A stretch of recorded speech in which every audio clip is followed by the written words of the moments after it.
Bom dia, bom dia. Quem aqui vos fala é Jonas Gabriel, da Escola Arida Franca, e vamos começar o nosso podcast com o tema Terminou o ensino médio, e agora? Meu nome é Gabriela e eu tenho 17 anos. Meu nome é Júlia e eu tenho 17 anos. Meu nome é Gabriel Pereira e eu tenho 18 anos. Vamos começar com o primeiro tema, que é o que eu queria saber a opinião de todos aqui presentes sobre qual será o plano deles depois que saírem da escola. Bom, o meu plano é tentar fazer o Enem e tentar entrar numa boa faculdade para cursar psicologia. Meu objetivo principal é passar para a federal para fazer medicina e depois uma especialização em medicina militar. Eu pretendo, não por agora, mas vou fazer o Enem, eu pretendo cursar Direito, mas não por agora. Eu vou fazer o Enem, mas eu não pretendo entrar na faculdade agora porque eu não tenho se é isso mesmo que eu quero fazer. Eu, pelo menos como narrador, tenho um plano de, assim que terminar o ensino médio, tentar uma boa nota no Enem para poder entrar na faculdade de Engenharia Mecânica. Mas se isso não der certo, eu gostaria de servir o meu país na aeronáutica. Agora vamos falar um pouco mais sobre as dificuldades que encontramos nesses caminhos. Eu acho que quando a gente termina o ensino médio, muitos alunos não estão com maturidade suficiente para saber o que quer fazer de verdade, porque às vezes a gente acha que a gente quer uma coisa, mas depois a gente percebe que não é bem aquilo que a gente esperava. E também porque não são muitas as portas abertas pra gente, né? Eu acho que a gente tem que tomar decisões muito rapidamente, no período de tempo muito curto, e às vezes a gente não está preparado para amadurecer tão rápido para tomar decisões tão importantes que vão influenciar no resto das nossas vidas. E a gente é praticamente obrigado a fazer isso de uma hora para outra. Eu penso muito sobre isso também, sabe? Sobre essa pressão que fica sobre a gente, tanto em casa quanto na escola. Por isso que eu não opto por entrar para a faculdade agora com 18 anos. Eu pretendo começar com 20 anos, por aí, entendeu? Porque eu creio que eu já vou estar com uma decisão mais madura em relação a isso. Eu, pelo menos, uma das dificuldades que eu encontro é esse impacto que temos na nossa vida assim que saímos do ensino médio, porque, querendo ou não, a gente só vive para estudar. Assim que a gente acaba, a gente fica doido para acabar, mas a gente não planeja o futuro. Assim que a gente acaba o ensino médio, e aí a gente fica perdido, a gente não tem orientação na escola. E é difícil você perguntar para os seus pais, porque geralmente eles traçaram um caminho diferente do seu. Exatamente. E também a gente, pelos fatos de muitos dos pais da gente não ter tido um estudo tão bom, eles ficam numa pressão de querer que a gente seja melhores do que eles. Não passem por exploração no emprego, alguma coisa assim. E fica aquela coisa também, né, de, por exemplo, trabalhar e estudar, uma coisa muito cansativa. Eu acho que a gente, até pela pressão da família, como vocês falaram, a gente se precipita muito, querendo... Não, a gente fica querendo realmente realizar os sonhos dos nossos pais e cumprir os planos que eles têm pra gente, só que às vezes não são nem os nossos planos, os nossos objetivos, e a gente faz aquilo só pra orgulhar eles e não segue realmente o que a gente quer, o que seria melhor pra nossa vida.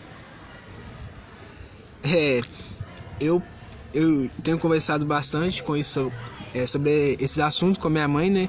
Porque eu sou uma pessoa muito ansiosa, entendeu?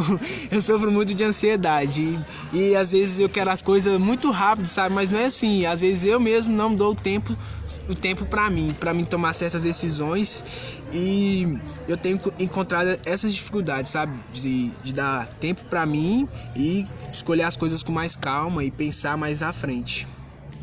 Agora vamos falar um pouco mais sobre as nossas experiências aí fora da escola, sobre o mercado de trabalho. Bom, eu já fui em umas 5 entrevistas de emprego. E a primeira entrevista que a gente vai é uma coisa muito complicada, porque a gente fica muito tenso, a gente fica com medo de falar alguma coisa errada, etc, etc. Mas nas próximas que a gente vai percebendo que o mercado de trabalho é muito mais complexo do que a gente pensa. Porque às vezes eles cobram da gente uma experiência que a gente ainda não tem o suficiente. Eu acho que essa experiência que eles cobram da gente, ela é muito muito mal aconselhada, porque a gente muitas vezes está buscando o nosso primeiro emprego e falta oportunidade justamente por isso. Porque eles pedem experiência, seja em áreas de curso ou até em atuação no mercado de trabalho mesmo. E eles não entendem que se sempre que a gente for no mercado, numa entrevista de emprego ou buscar uma oportunidade de entrar no mercado de trabalho, eles cobrarem isso da gente, se todas as empresas pensarem da mesma forma e buscarem sempre profissionais com experiência na área ou com já uma vivência de mercado, nós nunca vamos ter as nossas primeiras experiências, porque como que você vai ter experiência se ninguém te deu oportunidade? Eu vou compartilhar uma experiência que eu tive, né? Minha mãe, desde cedo, ela sempre fez muitas cobranças pra mim. Que quando você chegar numa certa idade, que foi entre meus 15 para 16, eu vou correr atrás pra você e olhar pra você o menor aprendiz. Aí, com isso, eu já tinha feito, né? Bem cedo já, com meus 13 anos, eu fiz meu primeiro emprego, que foi com meu primo, né? De entregar jornal. Foi uma experiência, assim, horrível, mas foi boa. E depois eu já tive outras também experiências, já trabalhei de garçom, mas igual mesmo no caso do menor aprendiz, eles não podem cobrar custos custo essas experiências, porque no caso você está indo como seu primeiro emprego, essa oportunidade. Eu também já tive a oportunidade, já trabalhei de menor aprendiz e foi pra mim uma experiência muito boa.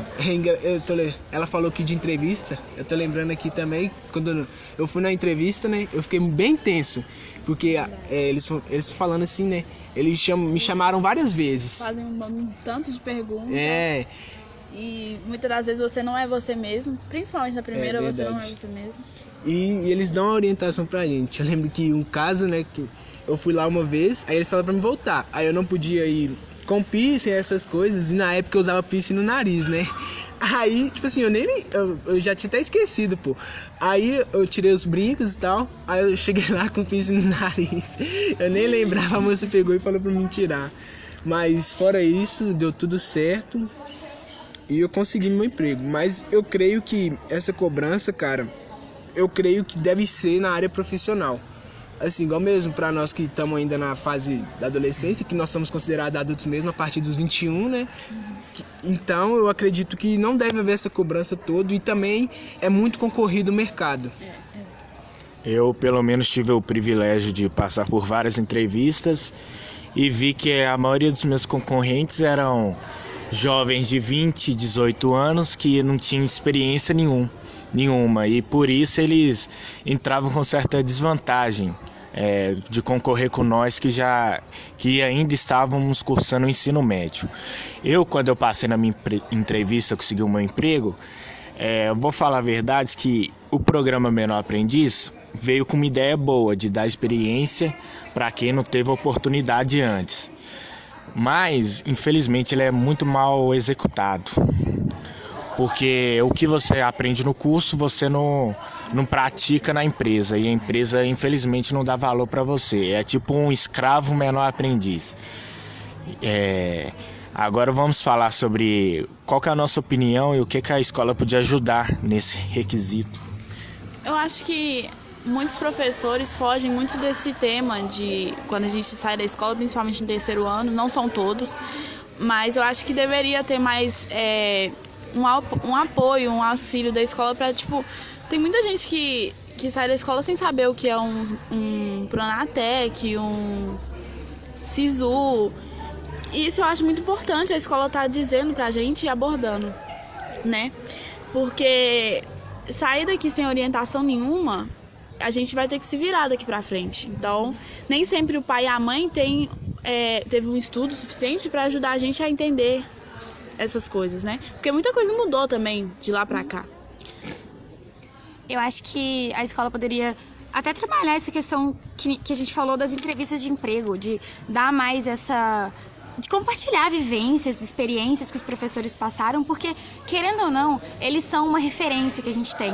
E a gente convive com eles durante um grande período do nosso dia, da nossa vida. E, assim, é muito interessante porque eles cobram da gente e...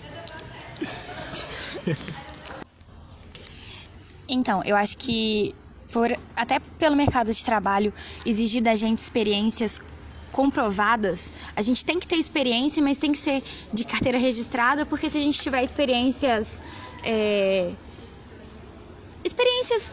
que, como eles falam, de bico, de fazer algumas coisas só para ajudar em casa, que não seja tão profissional, eles não levam em consideração. Eu, por exemplo, tenho experiência com vendas, já umas 4 experiências com vendas. Já trabalhei na Feira do Mineirinho, que é um contato grande com o público, que você tem interação com as pessoas, só que isso não é levado em conta. Eu fiz entrevistas de emprego que isso não era nem colocado na minha ficha na hora de preencher. Sim. Eles querem currículo, né, grande, concursos.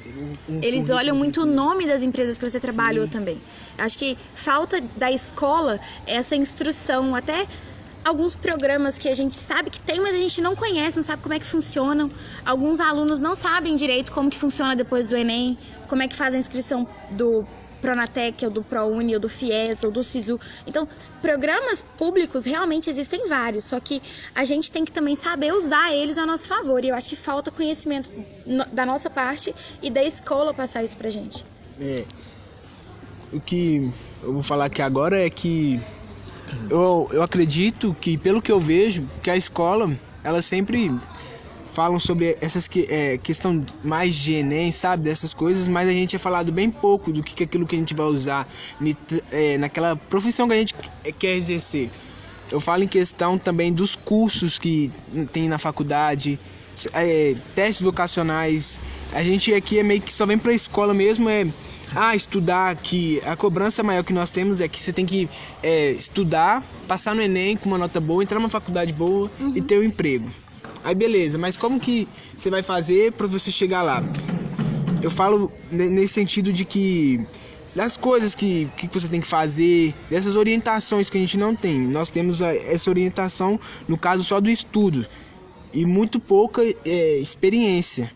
E isso nós podemos ver que a gente encontra diversamente advogado que está trabalhando em padaria, engenheiro que está trabalhando Uber. Ou que vão para concursos públicos por não conseguir exercer também. Sim, e isso é muito concorrido, entendeu? Eu creio que eles não olham só a sua formação, eles querem saber o que você sabe fazer e se você está apto para aquilo na empresa.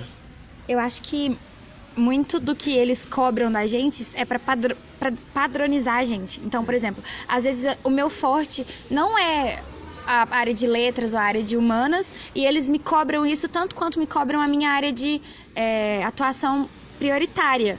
Então, se eu vou fazer engenharia, por exemplo, talvez eu não tenha uma desenvoltura tão grande na área de humanas, que seria história e tudo mais, só que eles querem que a gente saiba, que todo mundo saiba um pouco de todas as coisas, que a gente seja muito robozinho. Eu acho que falta incentivo da gente realmente se dedicar àquilo que a gente sabe fazer de melhor e que a gente gosta mais de fazer. E eu também creio que isso é fundamental. Mas o que a gente pode estar vendo também é que as empresas elas estão exigindo mais. E às vezes, muitas das vezes, as pessoas não têm dinheiro para investir em cursos, nessas questões. Aí acaba que dá muito as pessoas ficam desempregadas, desesperadas e acaba, que vão para o seguro-desemprego. Eu acredito que deveria existir programas voltados para isso. Não só como instituições que nós já vemos aí, com cursos técnicos e tal, mas eu creio que também por parte da escola. Deveria haver isso também, sabe? Para que o aluno, após a conclusão do ensino médio, ele saia daqui pelo menos uma noção básica de mexer com o Word, Excel, planilha, essas coisas assim de informática, pelo menos. Também ter comunicação com as Sim. pessoas, né? Porque tem muitos alunos que são extremamente dificuldade em ter contato assim, né?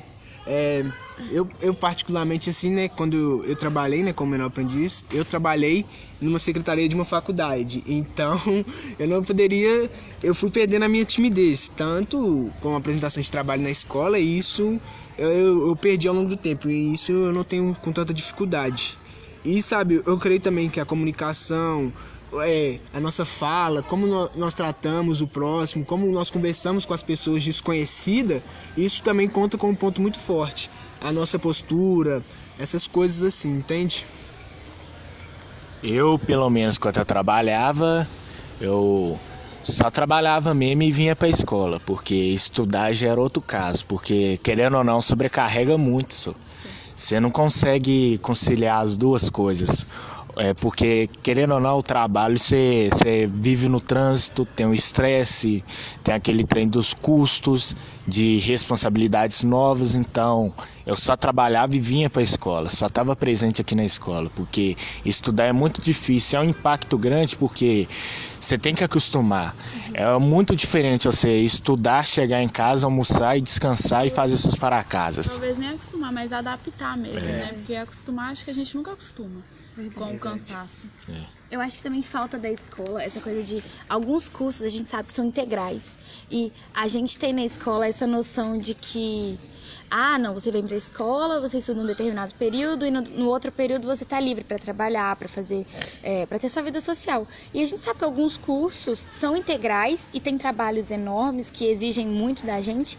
E a gente é tão exigido nessa questão de trabalhar, de ter renda, de movimentar dinheiro e tudo mais, que eles esquecem de falar com a gente, olha, talvez você não consiga trabalhar imediatamente, se você for estudar, talvez você precise esperar um pouco para trabalhar, ou o contrário, se você for trabalhar, talvez você precise esperar um pouco para se estabilizar, para você ter condição de focar só no estudo mesmo. Então, a gente às vezes é pressionado a fazer essa escolha e não tem tanta instrução a respeito. Eu, pelo menos, vou pegar um gancho do que a Júlia tinha falado sobre esse trem de nos padronizar. Querendo ou não, se nos padronizar, vão tirar o nosso incentivo de criatividade. Porque como é que a gente vai desenvolver algo que queremos, sendo que a gente tem que estar só naquele padrão que é pedido pela escola? Eu sou bom em matemática, mas não sou bom em português. Como é que eu vou poder me dedicar mais à matemática e poder fazer algo melhor com esse talento, digamos assim, que eu tenho, do que ser bom em tudo, ao invés de ser bom só no que eu posso... Ser excelente, né? Ser excelente, entendeu? Aptidão, né? E eu acho uma coisa muito importante, talvez vocês não saibam, mas a aula de educação física, ela é pra gente aprender a trabalhar em união, não sei se vocês... Em equipe. Em equipe. E eu acho que falta muito... Eu acho muito fraco isso na escola, porque geralmente as pessoas veem a educação física como uma área, um horário vago. Eu acho que tinha que ter mais exercícios que trabalhassem todo mundo junto, ao invés de separar, hoje é futebol para os meninos e queimada para as meninas. Porque, querendo ou não, a gente vai ter contato com o sexo oposto, a gente vai ter contato com todo tipo de pessoas. Às vezes a gente vai ouvir coisas de pessoas que a gente vai ter que ficar calado, a gente vai ter que acatar aquilo. E eu acho isso muito importante, muito mesmo. Eu acho que um outro tema que a gente poderia abordar bem é essa questão de pressionarem a gente pra gente fazer uma escolha profissional e a gente acaba se precipitando, a gente faz uma escolha que não é o que a gente quer pra gente. Ou seja, por interesse de dinheiro, faz aquilo porque sabe que vai dar dinheiro e a pessoa tá te pressionando pra você escolher, não uma coisa que você vai ser feliz fazendo, mas uma coisa que vai te dar dinheiro. Então é muita profissão mais valorizada hoje em dia, né? Em questão, por exemplo, um professor, eu tenho experiência de um professor de filosofia que falou, gente, quem quer fazer filosofia, não façam, não dá dinheiro. As áreas de humanitárias, ninguém gosta de filosofia. E tipo assim, eu pretendo, talvez, fazer filosofia antes de fazer psicologia. Então é uma coisa assim, que você ouve, que geralmente é uma coisa meio frustrante você ouvir. E eu acho que tinha que ter mais uma valorização de todas as profissões, independente se fosse uma profissão que você ganhasse mais ou menos com aquilo, não importa. Eu acho que a gente é muito exigido nessa questão de conseguir dinheiro. A gente vive muito em função disso. Hoje em dia, a sociedade em geral ela é tão consumista que ela te cobra ser consumista também para estar nesses padrões. E se você quer fazer uma faculdade menos rentável, como algumas pessoas querem fazer artes cênicas ou música, ou faculdades que não necessariamente são dessas áreas de maior rentabilidade, você é totalmente desincentivado. As pessoas falam que é ridículo, que você tem que escolher uma profissão que vai ser mais bem vista. Mas eu acho que isso também entra muito no capitalismo, né? Porque as profissões que são mais bem vistas, tem muito... Eu, particularmente, meu irmão, ele já tem uma faculdade e ele tá fazendo engenharia agora. E, tipo, ele ficou muito tempo desempregado. Não é porque ele tem uma boa faculdade que significa que ele vai conseguir um emprego imediato. Uhum.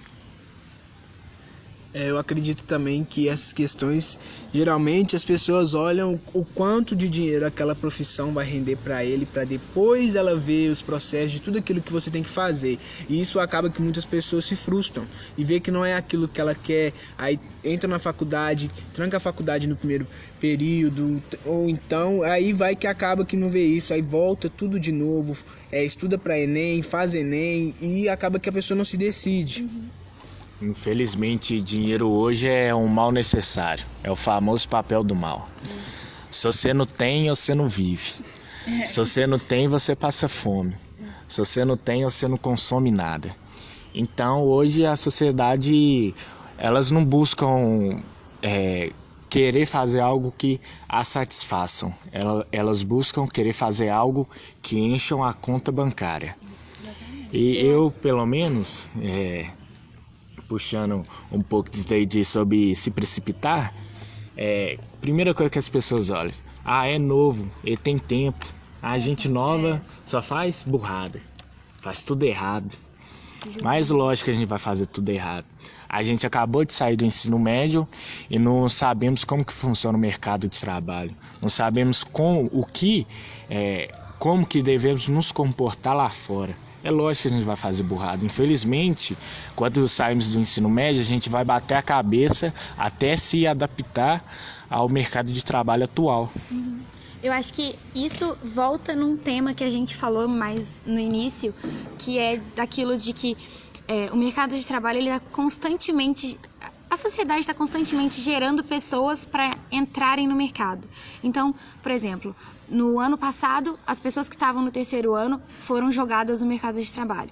Esse ano, o nosso terceiro ano vai ser jogado. No ano que vem, as pessoas que hoje são do segundo vão ser jogadas. E isso acaba gerando um acúmulo de profissionais que o mercado não acompanha no desenvolvimento de vagas. Então, a pessoa vai ficando mais velha, ela vai ficando despreparada ou ela deixa de ser qualificada o suficiente pela idade e isso vai... virando uma bola de neve, porque quanto mais o tempo passa, mais fora da idade padrão a pessoa vai estar. E aquela coisa de também ter um plano B. Às vezes a gente não tem tanto incentivo para o nosso plano A e ele acaba se tornando o nosso plano B, porque o plano A é aquilo que a gente falou, do que vai dar mais dinheiro pra gente, do que vai dar mais lucro. E o nosso plano B, às vezes, é aquilo que a gente sempre quis fazer. E quando a gente percebe que o A não tá dando certo, que a gente tenta, a gente se vê muito mais realizado como profissionais. E isso faz a gente executar o nosso trabalho, as nossas funções muito melhor.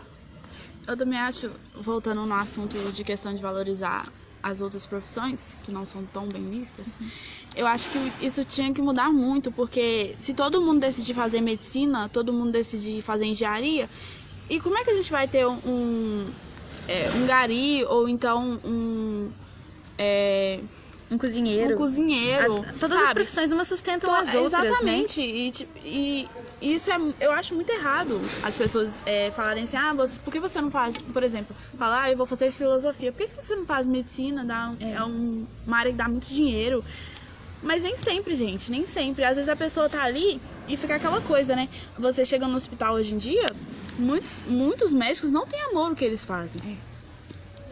Então, eu acho que aqui a gente tem exemplos disso. Pessoas que querem trabalhar em áreas diferentes, que têm vivências diferentes, com planos diferentes. E eu acho que cada um de nós sabe os seus principais desafios. E eu acho que um bom ponto de partida pra gente resolver isso seria divulgar mais, debater mais, conversar mais. Porque se um mecânico não fizesse aquela pecinha pequenininha, não teria pessoa que faz o avião inteiro. Então, todas as profissões, umas vão sustentando as outras, assim. E eu acredito que cada um, sabe, tem a sua devoção, tanto de profissão, quanto se sentir realizado. Eu acredito que cada um, independente daquilo que escolher, sabe, tem que se sentir realizado nisso, sabe? E eu acredito que nisso, sabe, independente da sua profissão, se ela é popular, se ela dá mais dinheiro ou não, você tem que exercer aquilo bem e ser um bom profissional.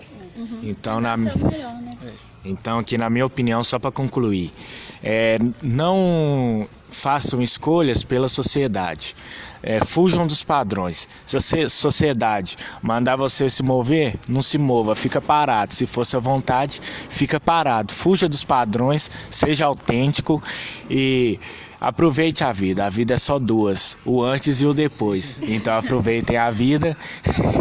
E é isso, acabamos o nosso podcast. Muito obrigado por ouvir e escutar. Acabou.